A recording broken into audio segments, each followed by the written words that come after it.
Warning: the following podcast contains violent scenes that may be unsettling to some listeners. Listener discretion is advised. In the winter of 2018, 4 Delta Green agents are called upon to look into the disappearance of a police officer in a northern Minnesota housing project. Join Paul, played by Chris, Kendra, played by Becca, Mick, played by Joreen, and Dougie, played by Joaquin, in Project Echo, a scenario for Delta Green. If you would like to contact us, you can find us on Twitter at twin_cities_VTM and on Facebook and Discord at Twin Cities by Night. We hope you enjoy.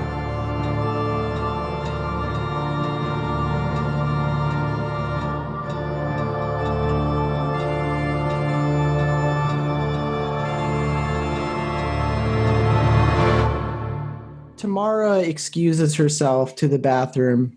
You, Michaela, and Dougie are just kind of left staring at each other for a moment. And we'll go back to Paul and Kendra right now, who are sitting in the van in the parking lot of this convenience store and hardware store and chain of small businesses. You see a nail place, maybe like a very small restaurant or something. But most of these places are closed. There's still people kind of loitering around in the lot, but they're just minding their own business, doing their own things. You guys are there. I'm looking at my phone, getting a little impatient, waiting to hear back from them, and I look at the time and I put it back down in the cup holder. I'm looking at the flow of people here and I'm looking for okay, is that a door that people can go into? Is that a door there? In case I have to make the decision myself. You do see a main front entrance, like a double door. And then you also see there's a side door that might be just a door that goes to fire stairs or something like that. And you see that there's kind of this surge of activity that almost seems centered around that door. You see people coming in and out. You see the same person occasionally surfacing and resurfacing, almost like little handoffs happening. And every now and then you hear this whistle from somebody that's kind of standing farther away in the courtyard. And you're starting to make out what's happening. Men are going up to one of the individuals, exchanging money, and then they'll go around to the side of the building where somebody will do a hand exchange of some type of drugs. And you've seen this in TV, you've seen this in movies. You're pretty sure that you're witnessing it happen in real life right now. I look at Kendra. What are the odds that there's a door like that on the other side? What do you think? She's breathing into her hands, kind of warming them up as best she can. They all look like they're built relatively the same. Big project like that, I don't think each building would be different. Yeah, on the other side of the building, though. I'm wondering if there's a door like that on the other side of the building. Hey, you look cold. Let's get this van going and drive around and see if we can see if there's something like that on the other side. I start the van up and I kick the heat up on high. And I take the can of Copenhagen. I'm like, this will warm you up. It really won't. But, just kind of throw it back down there. And I kind of just smirk a little bit, drive forward, shift it into drive. And I'm just driving around the front to see the other side of the building, see if there's a side door like that on the other side. If you circle the buildings, you'll see that it has a fire escape type door on each of the sides. And then it has a main entrance in the front.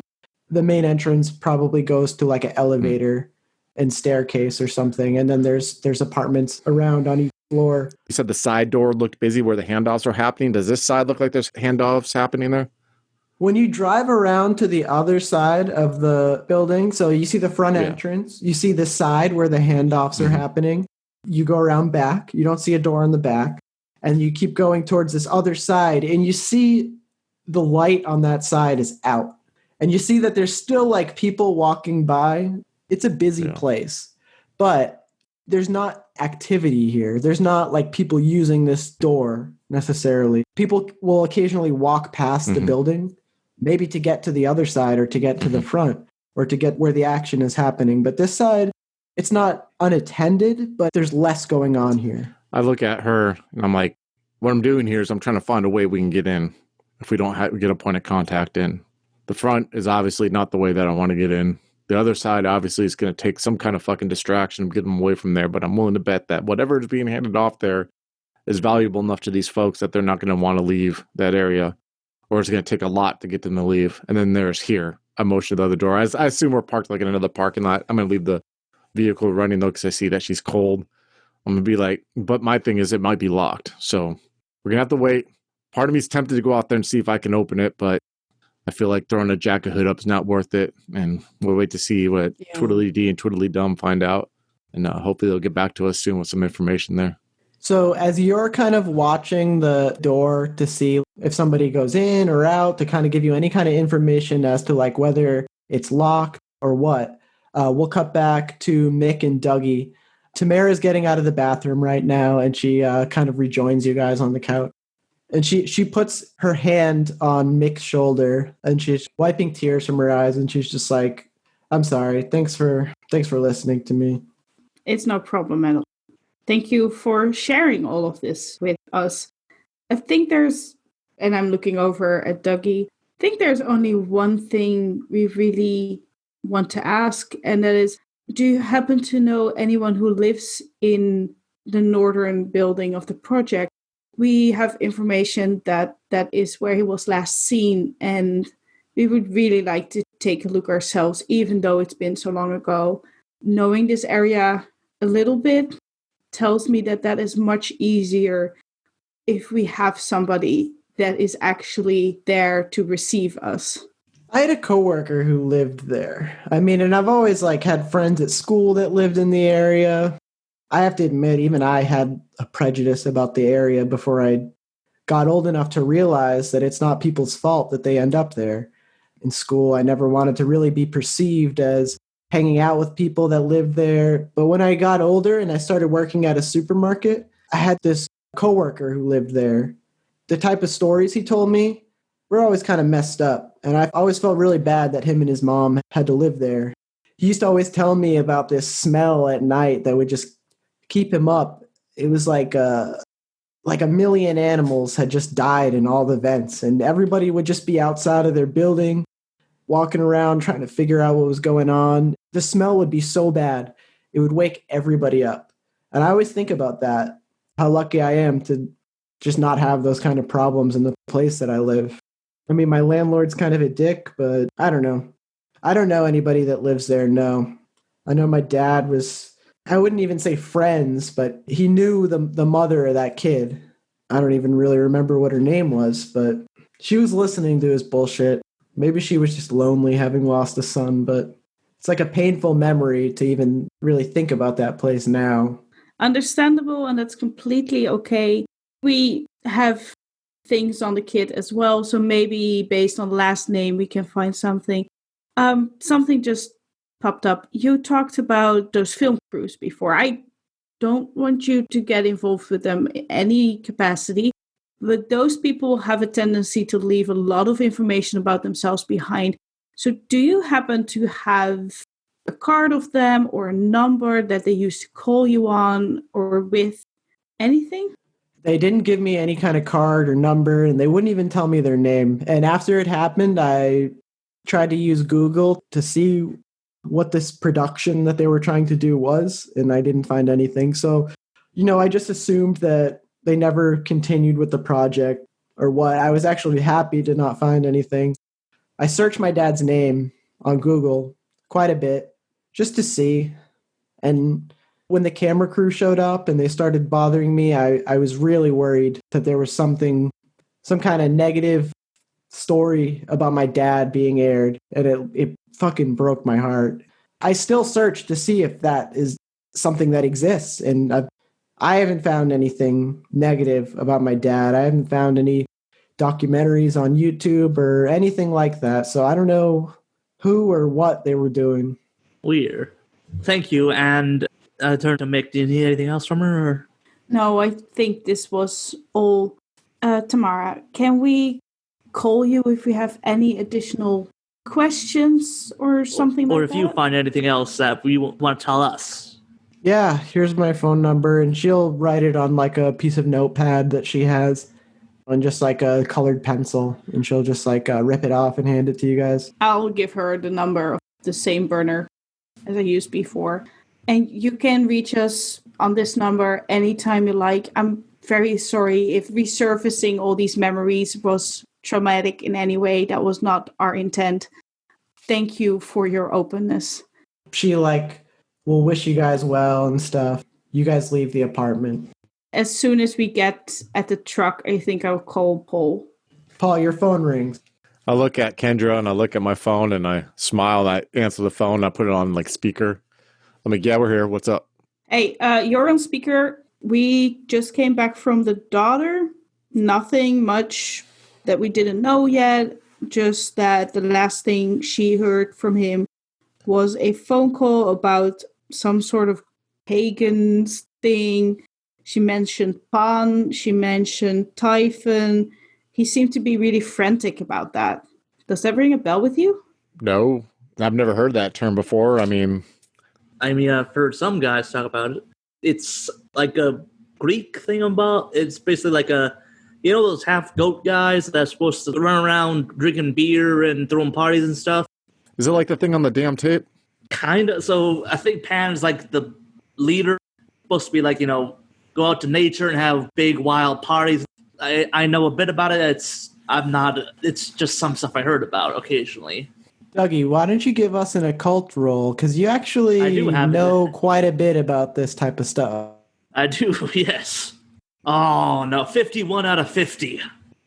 Okay, you're familiar with the deity Pan, and you kind of know this image of this satyr or this goat man type figure, and you know of the association with pleasure and lust and those types of vibes. That's about it. So we got a potential cult dealing with some Greek god in the middle of the fucking hood. And they say culture is dying. I didn't want to go this route, but it looks like we're going to have to lay some pipe down. So listen, I need you to come by I'm here. not taking off my pants if that's what you mean. No, not at all. I just got to snicker for a second. I have to stop myself, take a deep breath, and I'm like, man, I need to get to know you more in different circumstances. And I said, listen, this is where we're at. We're at this location here. We're going to have to make some moves on our own. The sooner you get here, the better we can get this done. Then we can move on our own ways, okay? All right. All right, I'll see you here. And I hang up the phone and I look at Kendra for a second. And I'm like stoic when I look at her. My whole haha joking around with them thing is done. And I look at her and I'm like, all right, this is what we were talking about before. I need to know I can rely on you, though. Are you in this? Is your head in the game? Yeah. Is your head in the game? And she kind of gestures to the bottles. Yeah, the Xanax, yeah. And I look at it and I put it on the dashboard. And I look at her and I look at the bottle. I take a deep breath. Listen, lady, that is because of what I've done, what I saw. I've only been in a situation once where I came across anything. It was close. Lady, you know what that kid says about me? Spook, all that stuff throws that around, right? I didn't do shit like that for 5 years. I wasn't even a spook then, but I didn't do shit for 5 years. Because of a friend and contacts he made, I got pulled into some shit, to look into some shit. And it wasn't right. And I almost didn't make it. For the longest time, I've been dealing with that. And I'm sure if you've seen similar shit that I've seen and that these other folks have seen, you know where I'm coming from with that. And I waited for a call. A part of me waited for a call to be pulled back in, even though I didn't want to. And it happened last week, and that's why I'm here. So yes, I can be counted on. But that keeps my head in the game for now, at least, while I deal with my demons. Okay. And as long as you're dealing with them. I'm dealing with them, trust me. For now, let's get these guys spun up. And I go up to the back and open the back of the van. And I start hopping in, pulling my bag with me, waiting for these guys. Because I take you guys are close, right? You're pretty close. And they actually arrive within 5 minutes of this conversation. You're unzipping the bags. You see the truck pull up. And I motion for them. Hey, come back here. Let's have a huddle. So good work. I appreciate the effort trying to find what you found out. Listen, I'm going to be blunt. I need to know right now. Are you all carrying? Yep. Yes. Well, I thought it would be kind of rude and somewhat make people nervous. I brought one now. I don't have one on me. I get one, but... Here. Are you comfortable with using one? Sure, yeah. Listen, if you're not, just say it. And there's no shame in that. But I need to know if you're comfortable with using one because we're going to be in situations where if you're not and you brandish one, you could do more harm than good. So are you comfortable using one or not? I mean, I've waved one around before. I've shot stuff with it. I've never really, tried to deliberately gun down people. We'll say no then. That's perfectly fine. Okay. And you two, are you comfortable with it? Yep. Okay, because here's what's going to happen. We're going in a building full of people. Some of them may be bad, some of them aren't. We got to be careful with what we do, but also we need to be careful with each other. Which leads me to my second point. You see him like rub my face because he's been dreading this conversation. And he takes a deep breath. I don't think we all should go in there together. I think that me and someone else, and I have my ideas of who, but I'm not going to say yet, need to go in there. And 2 people need to stay back in case something needs to be done or the cavalry needs to be called. And I think it should be me and him. And I nod to Dougie.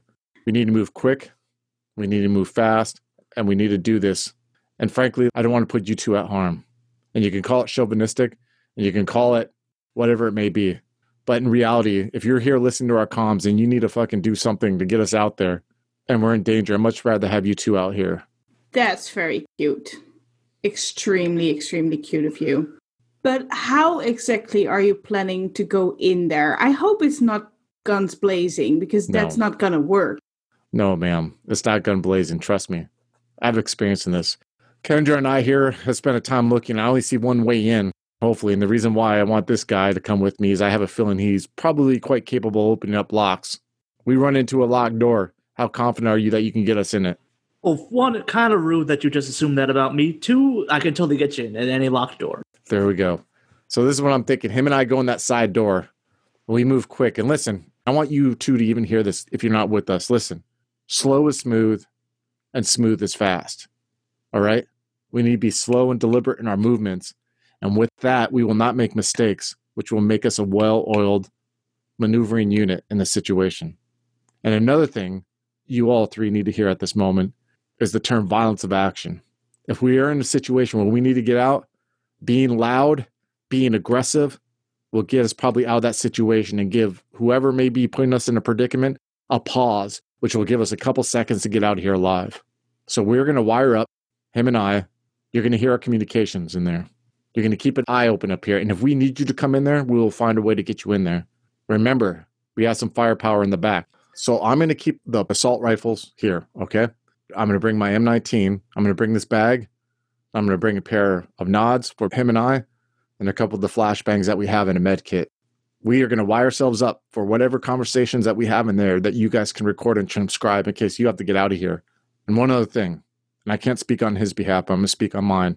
If your guys' life is at risk and you don't feel that I can get out of there, leave me. Okay, so let's just get this straight. When we actually are in there and start, you let me do the talking, okay? Just don't talk. Here's the thing, Dougie. I think Doug has a point there, Paul. I know, and I agree with him. And if we're in a situation where talking is needed, for sure, he's going to talk, and that's why I'm going to come with. My goal is to get in there and not to be in the situation where we need to talk. My goal is to be in there, move, and find out what we can find out. And quick, like I said. Counter alternative. We could try and contact the mother of Jerome, who probably still lives in that building, and get in through her, saying we want to look into the death of her son that might be related to the death of another person or the missing persons file, and we want to unravel what is going on. That's a very valid idea, and it's a good idea. And we could try to see if we could find information about her in there, and while we are in there, you can see one of you on the wireless access point, see if you can get her apartment number or her information, give it to us. We have these Bluetooth pieces with us. They have a good range. We can hear it in there. But we got to skedaddle. We got to boogie. We got to do this. Do you all agree? Sure. You're the one who knows how this thing goes. One thing, Dougie, and for you too, if you have to come in behind us or if you have to do anything in here, confidence speaks volumes, right? Oh, don't worry about that. I know how to be confident. But I'm saying body language. These people are predators. They're alphas. They can smell fear. Dude, I know. Yeah, I'm speaking to the group. I understand, Dougie. But they can smell fear, all right? So, I got to send a text message, and then we're going to go. Get your shit together, get your kid up ready, Dougie, whatever you may need. One other thing I was thinking about, and I have no idea how this shit works on a federal level. Mick, if you are in deep shit and you can find some way to shut down the fucking power grid, if we are in deep shit, we can make it through, and that'll make my life a lot fucking easier, okay? I know it's not possible, and I smile at her, and I pat her on the shoulder, but you need to lighten up, kid. And I just turn around and get on my phone, and I'm texting fucking Coach. Okay, you got what you want. We're moving out here. Anything happens to us and you don't hear from me in 24 hours, the van is parked in this situation. You know who to contact if something happens to me. And I expect you to take care of my fucking family. You owe me. And behind his back, while he's doing all this, he would just see pointing at him, just mouthing, "What is his problem?" to the other two. So we'll say you guys get geared up, whatever you choose to equip yourself with. Now, are you guys wearing the vests? Yes, I'm putting it under my shirt. Like I take off my plaid shirt, put it on there, put my jacket over it. Yeah, I think it'll help. They have the big winter coats and stuff. So we got the nods, we got flashbangs, med kit, flashlight, and I got my M1911 on the side under my shirt. I think Michaela asked to split the med kit so that they have some medical stuff here because the med kit is usually overstuffed. While they are gearing up, Mick looks over at Kendra and says, "Kendra, do you know how to use all of this equipment to try and get a read on the place, to try and listen in on some conversations on the inside?" I mean, I'm not trained in all of it, but she starts pressing buttons and seeing how it works out. Before we start heading over there, like I'm standing next to Dougie. I'll look at Dougie on the side of the van. And I'm like, "Can you guys hear me?" I'm going over the Bluetooth microphone to make sure you two can hear me. Yep, loud and clear. Comm check. All right. Listen, if you really want to be successful, Dougie, and I need you to hear this, if you play Super Agent Man in your head while you're doing all this, it makes you really fucking stealthy. So just remember that, all right? Pat him on the shoulder. I'm like, "You want some dip?" Nah, I prefer smoke. Okay, good. I'm going to make my way to that door there. We're going to see it, and we're just going to take it from there, and we're going to do it smooth and calmly, and we're going to be efficient and fast in doing that, all right? And remember, if shit hits the fan, we're the biggest dogs in the block. We're going to bark a lot, and then we're going to get the fuck out of there, okay? Sure. You got this, man. And I just put a firm hand on his shoulder. I'm like, "All right, here we go. Ladies, try not to drink too much while we're gone." I just start walking forward across the street towards that darker door on the side. Why don't both of you give me a stealth roll, please, as you make your way to this door as inconspicuously as you can. 62 out of 70. Okay, Dougie's slick. He doesn't draw any attention. 10 out of 70. Okay, so you guys slide right by and you open this door and it opens.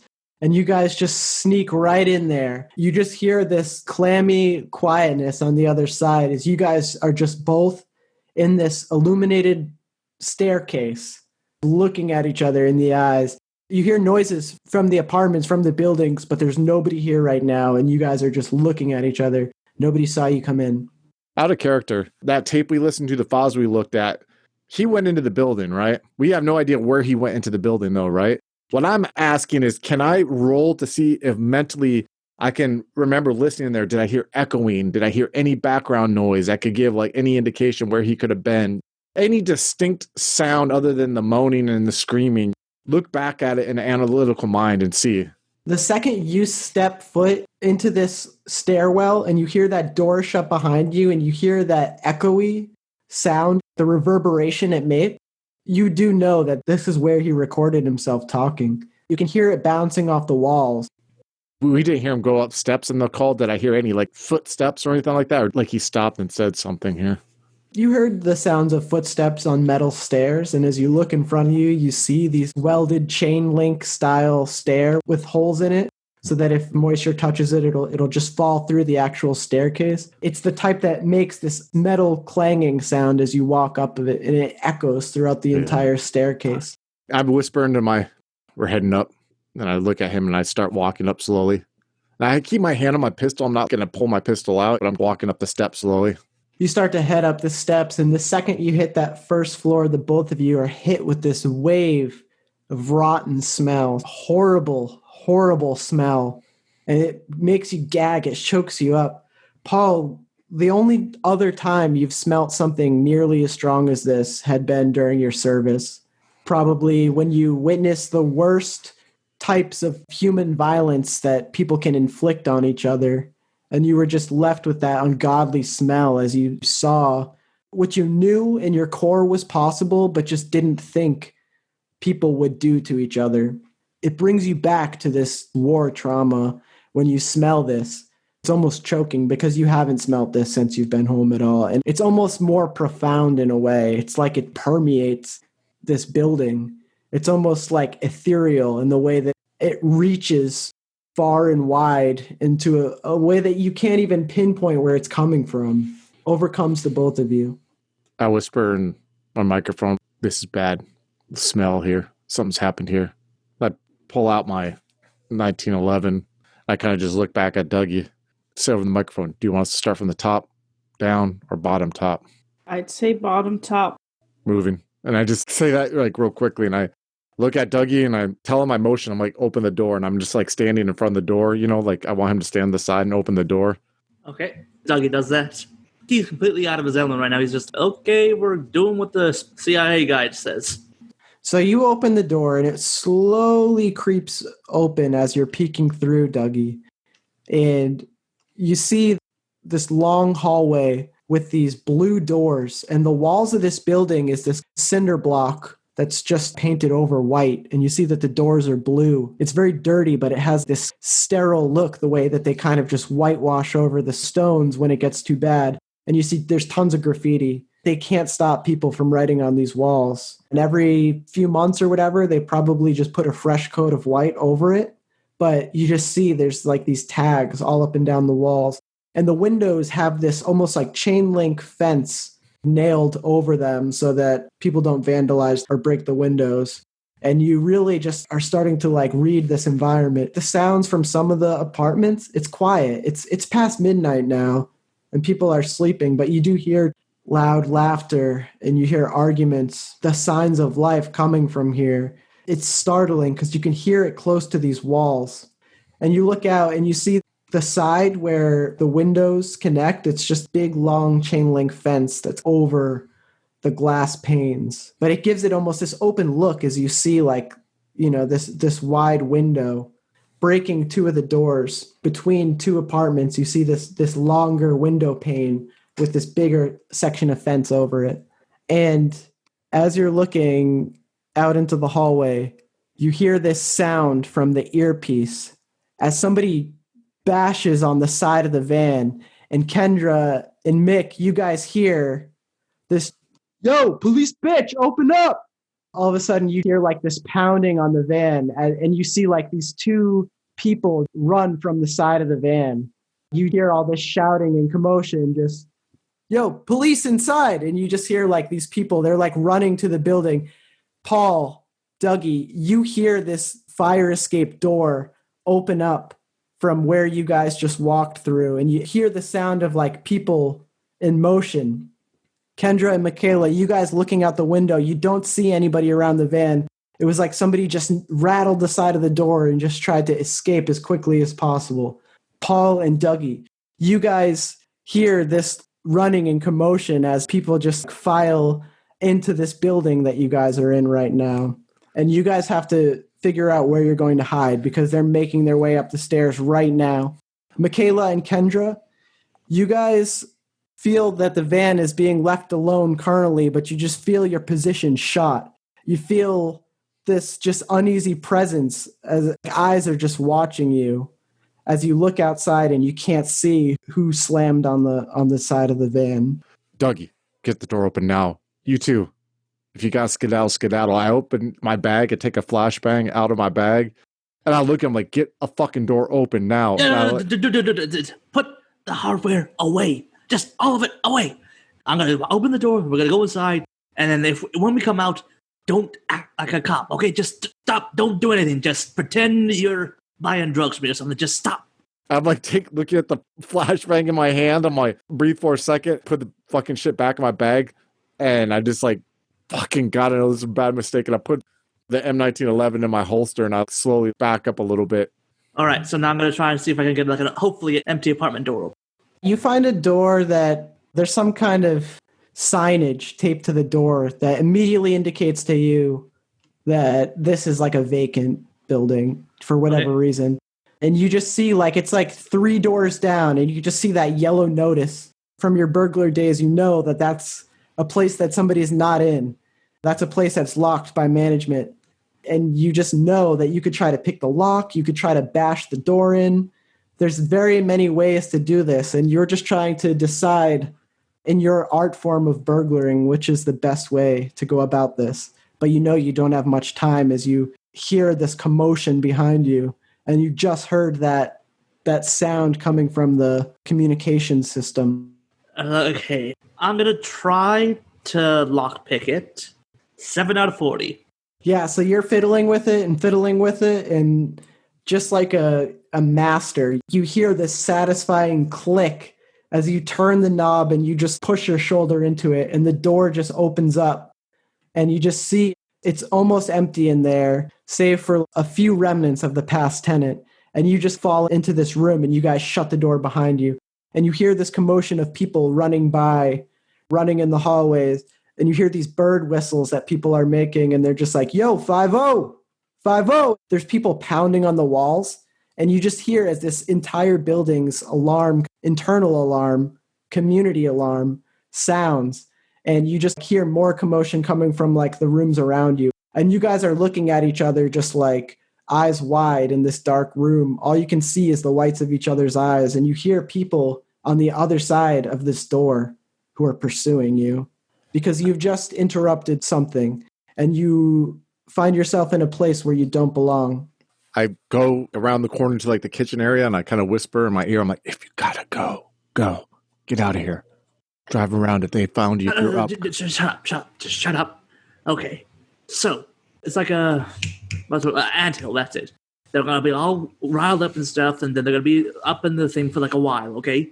But then they're going to calm down eventually, and then we just have to act like we belong, okay? So, Hunker I don't down. know, like get some of the dirt over here and rub it on yourself. Just when we have to, like, don't act all high and proud like you were doing earlier, okay? Just pretend like you belong. Pretend like you're on drugs or something, and you're just trying to shuffle along and get about your day, okay? Be invisible. Be invisible in plain sight. Okay. You too. If you gotta go though, if your fucking position is Got it. compromised. Okay, so it won't be a problem. I'm not a cop. People know me that I'm not a Well, cop. I know us. We are good. I'm talking about them. I don't want them to be in danger. So Oh, stop talking. We're fine. You guys are hearing all of this, by the way. And nobody is around the van, but you see like the group of people that are loitering outside notice the van now. They're kind of laughing. You hear like a crowd of people like laughing. Maybe this has happened before. They kind of intercept some kind of police activity and they warn everybody in the building so that everybody stops the drug dealing for a second and just covers their ass. And this is what happens. Being part of law enforcement, you've never worked narcotics, but you are familiar with this just from being part of the profession. Kendra, what's going on in your head right now as you are just stirred up by this commotion that just happened and you're unsure of what's happening with Dougie and Paul? What you're making of this? Michaela, you had this laptop on your lap and you were kind of rattled as you heard this loud bang on the metal walls of the van and then just like these footsteps running off into the distance. You feel as though you're being hassled by this group of onlookers, but it's just glaringly obvious how unsafe you are in this situation, how even being a police officer, even being armed, even nothing can protect you from this situation that you're in. And you're starting to feel that animosity and adrenaline that Paul has just very easily snapped into. His experience in the apartment building, he's in this action mode, and you kind of feel this animosity as well as this happens. So like what's coursing through your guys' heads right now? The people in the building are just in full pursuit, and the people outside of the building are looking on almost in a mocking way at this black van. There's that pause, and Kendra will turn around to look at Michaela. I could jump in the driver's seat and just drive around rather than just being a sit-and target here. Try to keep in range. Yeah, I think that is a good idea. I know Paul wants us to book it, but that's not how I work. That's good to know. Damn, you're so much nicer than he is. He's kind of a dick. He really is. We don't have really time to go all into this, but I'm kind of surprised that he didn't start mansplaining a gun to me. Now that you mention it, he is that kind of person. Kendra will hop into the driver's seat and she'll try to keep a close radius around, but moving more with the traffic. So you guys begin to circle the building and you feel yourself get out of this spotlight of people that focused on the van. Some of them almost wave the van off as it goes, and you feel like this rock just hit the back, or it was maybe like a bottle or something that somebody just kind of threw at the van as it was driving away. You guys feel yourself leave that immediate sense of danger, and you're still kind of like driving around casing. And Dougie and Paul, you guys are in this empty apartment right now. There's no lights on, and you guys are just kind of like looking around. You see it's almost like this open floor design, open floor layout. You can't really tell if it's designed as a loft or if there's actual components of this apartment that are missing. Maybe there's nobody lives here because it's like in such a state of disrepair. And Dougie, you are trying to put distance between yourself and the door, and you are in this bathroom, and you kind of see where like the mirror in this bathroom is supposed to be, that there's just this hole, and you feel like this cold air coming from the hole. You see that it's like this hole kind of might lead to something else in this building. All the while, this just smell is just kind of wafting towards you, and you find yourself just drawn to this area where the mirror is. You almost want to take out a flashlight and look at it closer. Maybe it's the heat of just having ran or something, and it's the comfort of this cold air, but you feel yourself just being drawn towards this large 3-foot by 2-foot opening in the bathroom on the wall. I'm gonna like sort of whisper call over to like Paul's like, hey, I think there might be like some kind of what do you call it, like gap in the wall thing, Bob, like some kind of ventilation thingy. I'm gonna check it out, okay? Okay, like a tunnel system. And does it smell like really bad in here like it did in the hallway? Yeah, it's like crazy bad. You feel the need to put something over your nose. And I mean, eventually you stop because it's just impractical to keep covering your face. That's like one less hand you can use. Every time your hand is like down, you feel the need to just put something over your mouth. You feel this vomit coming up in the back of your throat. Your stomach is turning like when you see somebody throw up, and it's provoking that response from you. And you're trying to hold back gagging because it smells really rotten in here. I hand him a mag light from the back. Here, fucking take this shit. Well, I'm trying to like light a cigarette or something that just get some other kind of smell in here or something. Oh. Hey, Mick, Kendra, we're in an apartment now, all right? They didn't find us, but it fucking smells horrible. Corpses or something in here. I mean, like overpowering bad. Did they say anything? Anyone you spoke to say anything about this shit? Well, Kendra is currently driving us to another location, but there was something both in the original file and from what Tamara said. I can remember that after midnight, sometimes a smell of death just wafts through the whole thing, and nobody really knows why. All right, Doug, you found a tunnel system or something he's going to look into here in the bathroom, all right? A tunnel system in the bathroom? Yeah, I have no fucking idea. I'm waiting to get word back from him. I'm like looking out the window, peeking the curtains, looking out, seeing the courtyard, whatever way the window faces in the living room, checking out the scenario while he looks. Paul, Dougie, what apartment number are you in? Shit, fuck. Dougie, did you get the number? Dougie, you got the number. Yeah, it was 113. Yeah, 113. First floor. It's empty, so I don't think it's been here for a while. So yeah, I think we'll be good for now. Okay, give me a second. Adam, can I look up apartment 113 in the database that I got? Absolutely. Yeah, you have like floor plans of the building now that you've downloaded. It was like a really good find, and you're just like, fuck yeah. This is like a blueprint layout of when they built this building like 100 years ago. Does the blueprint show anything like a tunnel system from the bathroom? It's kind of strange. When you were able to access this information, you see that this building had originally been built as a different type of apartment. The plan was for it to not be public housing, maybe like a smaller, but still as tall, luxury high-rise. And then the plan changed, and they built this other plan over it. And you are able to figure out from looking at these blueprints that this area is this void of space when you look at the blueprint of these maps, and you see this like small void of space between the apartments. And it's like kind of making sense that maybe this is a remnant. This is like a room from when they had carried out this original design of the building, these small areas in between where they just never built in, and there's like apartments around this empty space from the construction. So you're picturing it as Dougie. You crawl in headfirst to this hole in the bathroom mirror, and Paul is right behind you with another mag light. Dougie, you put your cigarette down on the sink and you just crawl through and you fall through on the other side. And when you point the light around and you come to, you see this large marble pillar, like a Greek pillar, like that you would see in a bathhouse or something like that. And you're shining the light all around the room.